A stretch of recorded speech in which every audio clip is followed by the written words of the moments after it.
If I delegate the communication to a manager, will it make it seem less important?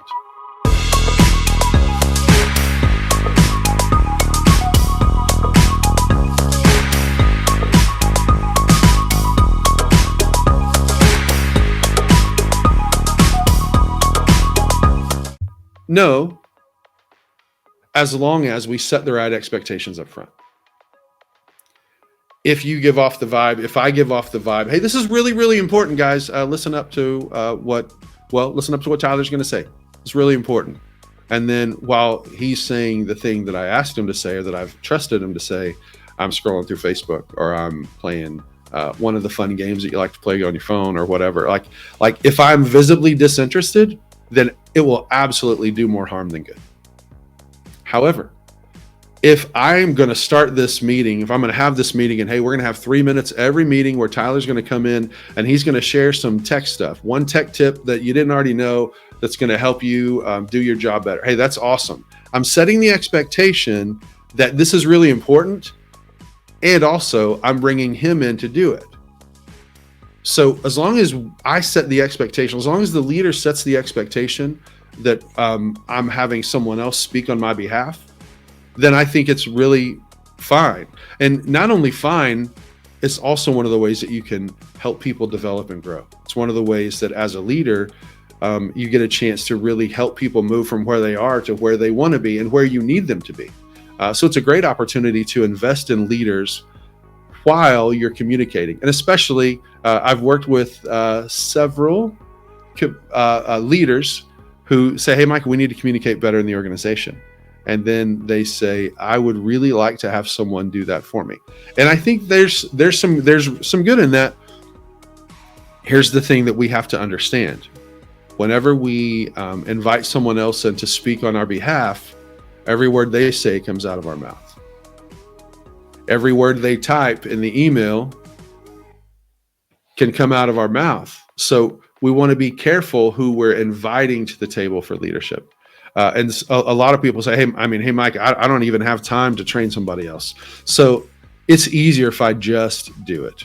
And I hear that actually, I've got the t-shirt for that. Like I'm the one who tries to exhaust my resources in being able to do the thing that I'm doing. And so a lot of times, things that could be done better by someone else, I miss out on an opportunity to help them grow and help our organization because I hoard that to myself because I think that everyone, real life example, in a previous job that I had, I thought that everyone had to hear from me or they didn't really hear it, which is crazy. Like that's not true. I've been on the other side of that. I don't need to, it doesn't matter to me. I'm fine with having more than one person speak into me at work. I just need to know who to listen to, right? But there's this thing with leaders where part of it, I think, is a bit of an ego thing. Hey, we finally got here or in this seat. So I want to be sure that I'm saying the thing I always said, if I ever get a chance, I'll do it this way. But I think the other part of it too is we think the expectation from our team is they have to hear it from us. And if we don't ever set a new expectation, maybe that's what they'll have. But that's the beauty of having a great team and leading a great team is you're able to pivot. You're able to, when you know better, you're able to do better. And if the goal is to develop more leaders, then I wouldn't say you could delegate. I would say you must delegate part of the meeting, not the entire meeting.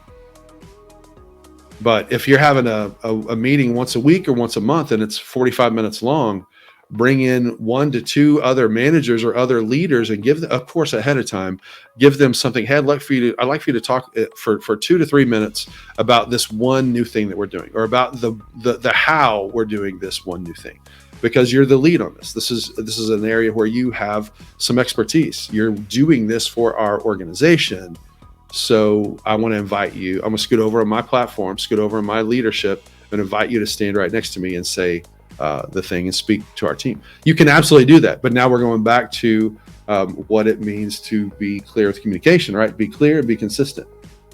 Be clear and be consistent. Be clear about the ask, what you're asking them to do. And of course, You want to be consistent. Of course, there are exceptions to every rule. Some emergencies come up or something that you didn't intend, you didn't plan on. I don't have to go over that list with you. Then, as a leader, we've got to be one, we have to know our team well enough to know who to invite up to speak about this one topic, or who to delegate the communication. There's a reason why you hear from the President of the United States more often than you see his face in an interview. He's got a press secretary. I mean, it's absolutely delegated, and it's not.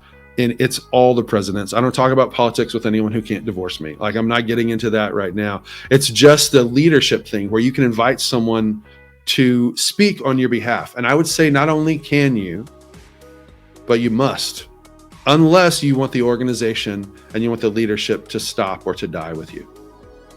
And that's not why any of us who lead an organization, whether it's a school, a business, a church, nobody gets into leadership of an organization so that organization will stop with me whenever I stop doing it. So you want to be clear and be consistent, and you absolutely can delegate that out. Just set the expectations on the front end.